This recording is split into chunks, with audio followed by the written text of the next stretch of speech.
तो ये कहानी एक उत्तर भारत के एक छोटे से गांव की है जिसका नाम बेलापुर है। दिन के समय तो वहाँ पर एक सामान्य स्थिति रहती है, पर जैसे जैसे रात का समय होता है तो लोग अपने घरों में छुप जाते हैं और इसकी मेन वजह है एक वहाँ की परछाई। तो गांव के बड़े बुजुर्ग मानते हैं कि इस गांव में रात के समय एक ऐसा छलावा आता है जो कभी भी आपको छल सकता है। वो कभी आपके खोई हुई माँ का रूप रख सकता है, तो आपके दोस्त का, तो कभी आपके पिताजी का, तो कभी आपके बहन का रख सकता है। और वो आपको इस तरह से छलेगा कि जैसे जैसे आपके करीब आता जाएगा वो आपको एक ऐसी जगह ले जाएगा जहाँ से आप लोग लौट कर वापस नहीं आ सकते। या तो आपको खाई, कुएं या तालाब या नहर या नदी के किनारे ले जाकर आपको उसी में आपको पानी में डुबा देगा, या खाई से आपको नीचे धक्का दे देगा, या आप अपने आप ही गिर जाएंगे उस छलावे की वजह से। तो ये है उस छलावे का सच। तो जुड़ते हैं इस कहानी के साथ और प्रेजेंट टाइम में चलते हैं, तो देखते हैं क्या होने वाला इस कहानी में। तो शिवम गांव का एक लड़का है जो कि ऐसी कहानियों का हमेशा अपने दोस्तों के साथ मिलकर मजाक उड़ाता है और ठिठोलियाँ करता है कि ये सब एक मजाक है, ऐसा कुछ होता नहीं है। तो दोस्तों के साथ उन कहानियों का मजाक तो उड़ाता ही और मज़े भी लेता है उसके साथ साथ। तो एक दिन की बात है कि गांव में एक बूढ़ा व्यक्ति गायब हो जाता है उन्हीं के गांव का। इन लोगों को पता चलता है कि एक बूढ़ा व्यक्ति गायब हो चुका है और वहाँ के बुजुर्ग बता रहे हैं इनके गांव के कि ये एक छलावा की वजह से हुआ है। तो ये लोग थोड़ा गुस्से में आ जाते हैं, आक्रोश में, कि हम भी देखते हैं कि छलावा हमारे साथ क्या करता है। तो ये लोग ठान लेते हैं कि इस पहेली को हम जरूर सुलझाएंगे। शिवम इसलिए ही नहीं बल्कि अपने दोस्तों को भी बुला लेता और इस अभियान में जुड़ने को कहता है कि चलो हम चलकर इस जंगल में देखते हैं कि क्या घटनाएं घटित हो रही। और आज तो हमारा गांव का एक बूढ़ा व्यक्ति ही गायब हुआ है, आने वाले समय में शायद युवा भी गायब होने लगेंगे। तो सच्चाई का पता करते हैं कि ये छलावे का काम है या किसी इंसान का काम है। अब वो लोग मानने वाले तो थे नहीं। तो एक रात वो लोग अपने साथ तीनों दोस्त निकलते हैं, अपने साथ टॉर्च, रस्सी और कुछ खाने का सामान लेकर चल देते हैं जंगल की ओर। तो जंगल में जैसे ही जाते हैं तो रात का समय है, तो जंगल काफ़ी डरावना लग रहा है और कई सारे जानवरों की वहाँ पर आवाज़ें और चीखें सुनाई दे रही हैं जो कि बहुत ही डरावनी और जंगल को और भी खतरनाक और खौफनाक बना रही हैं। तो अचानक झाड़ियों में उन्हें कुछ हलचल हुई नज़र आई, जो कि सीमा ने देखा कि उधर कुछ हलचल हो रही। तो उसने देखा कि यहाँ पर देखो कुछ है, उसने शिवम से कहा। तो शिवम पीछे मुड़कर मजाक में कहा कि देखो वहाँ पर छलावा आ गया है और वो हमें छलने की कोशिश कर रहा है, मजाक में कहा। तो सीमा थोड़ा उसकी वजह से भयभीत हो गई, पर उसे कुछ अजीब लगा वहाँ पर कि कुछ तो वहाँ पर गड़बड़ है, कोई तो उसे देखने की कोशिश कर रहा है।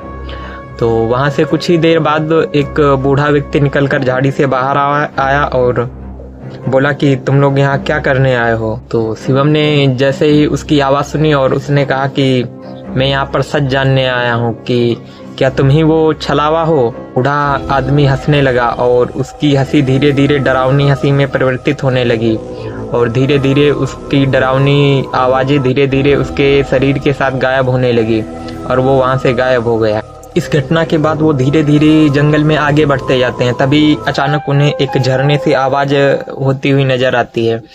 आवाज़ इतनी तेज थी कि सबके कानों तक गूंज गई।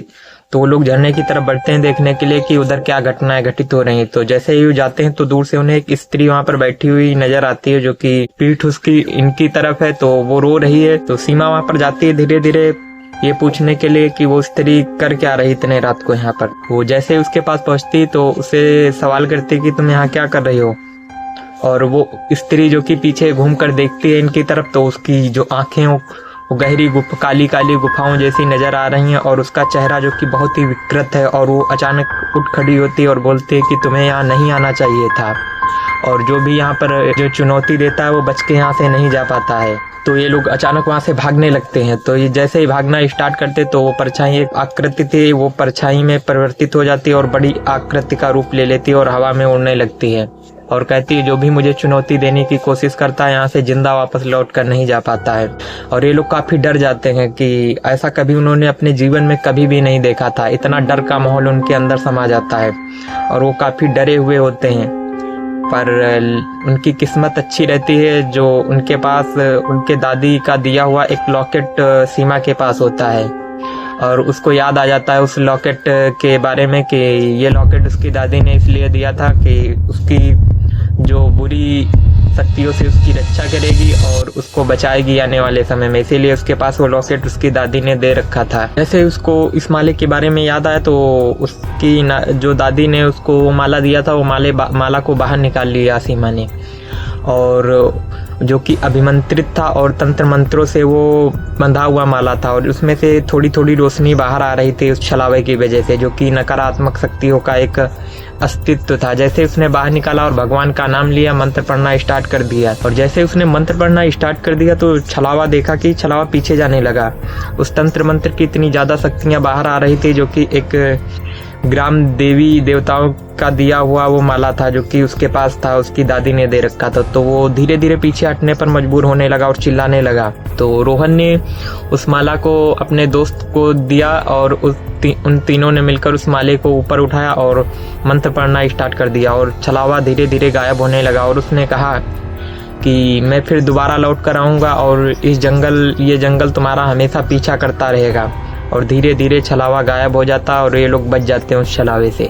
तीनों जब जंगल से बाहर निकलते हैं तो पूरी घटना गांव वालों और वहाँ के बुजुर्गों को बताते हैं। तो बुजुर्ग लोग कहते हैं कि जो छलावा है वो एक बहुत ही पुरानी आत्मा होती है, जिसे काली शक्तियों द्वारा तंत्र मंत्र करके उस जंगल में बांध दिया जाता है। जो आने वाले रात को जो भी यात्री होते हैं या गांव के इधर उधर से कोई आ जाता है तो उनको छलने की कोशिश करता है। तो शिवम वहाँ से ठान लेता है कि कुछ चीज़ें ऐसी होती है जिनके बारे में हमें नहीं जानना चाहिए तो ही अच्छा होता है, क्योंकि इनका अंजाम जो होता है वो बहुत ही बुरा होता है और इनको हमें नहीं छेड़ना चाहिए अपने लाइफ में। तो ये लोग तो वहाँ से बच निकलते हैं। तो ये थी कहानी छलावे। तो ये उत्तर भारत का छोटा सा गांव है जिसका नाम शिवपुरा। तो ये कहानी का दूसरा भाग होने वाला है जो कि छलावा के ही बारे में है। तो उस गांव में एक हवेली है जहाँ पर लोग रात के समय वहाँ पर कई सारी रोशनियाँ निकलती हुई देखते हैं और चीखने चिल्लाने की आवाज़ें आती हैं।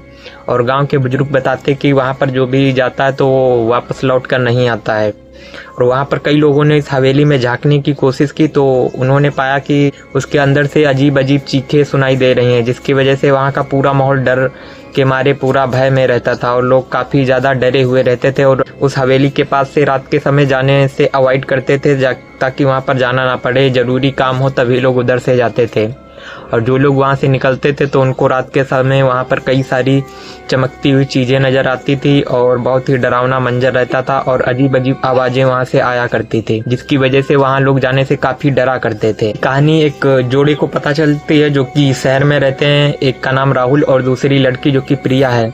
तो ये लोग शांति की तलाश करते करते उस गांव में पहुंच जाते हैं और वहां जैसे ही पहुंचते हैं तो उनको इस कहानी के बारे में ज़्यादा डिटेल्स से पता चलता है। तो ये लोग थोड़ा सा कुछ नहीं होता, ये सब अंधविश्वास है। पर जो प्रिया थी वो काफ़ी डर जाती है तो राहुल उसको समझाता है ये सिर्फ अंधविश्वास है, ऐसा कुछ नहीं होता है। तो वो लोग एक रात को डिसाइड करते कि हम लोग क्यों ना जाकर देखते ही हवेली में कि चल क्या रहा है, वहाँ की सच्चाई क्या है। तो ये लोग हवेली की तरफ बढ़ जाते हैं और जैसे ही लोग हवेली में रात के टाइम पहुंचते हैं तो इनको अजीब आवाज़ें आना स्टार्ट हो जाती हैं और प्रिया काफ़ी डरने लगती है। तो उसको समझाता चलो अंदर जाके देख ही लेते हैं कि है क्या, जब इतनी दूर आ गए हैं तो वापस जाने से कोई फ़ायदा नहीं है, थोड़ा और अंदर जाके देखते हैं कि इसमें आखिर क्या घटनाएं घटित हो रही हैं। तो जैसे ही वो कदम रखते हैं हवेली के अंदर तो काफ़ी ठंडक जैसा महसूस होता है और वहाँ से कई सारे चमगादड़ों के उड़ने की आवाज़ें आती हैं और उल्लू जैसे बोलने की आवाज़ें आती हैं। तो ये लोग समझ जाते हैं कि यहाँ पर कोई ऐसा छलावा अलावा जैसी घटनाएं नहीं, यहाँ पर केवल जीव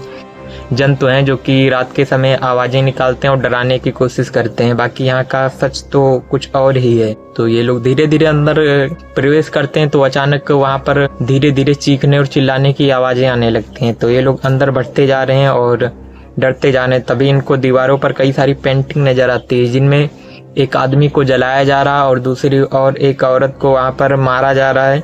ऐसी पेंटिंग देखकर ये लोग काफ़ी डर जाते हैं और धीरे धीरे अंदर और चले जाते हैं ऊपर की ओर। तो जैसे ही ये ऊपर पहुँचते हैं तो एक रूम है जिसका दरवाज़ा खुला हुआ है थोड़ा, और ये लोग झांकने की कोशिश करते हैं तो उसमें से एक व्यक्ति के रोने की आवाज़ आती है। तो धीरे धीरे राहुल जो है वो आगे बढ़कर देखता है कि आखिर यहाँ पर है कौन।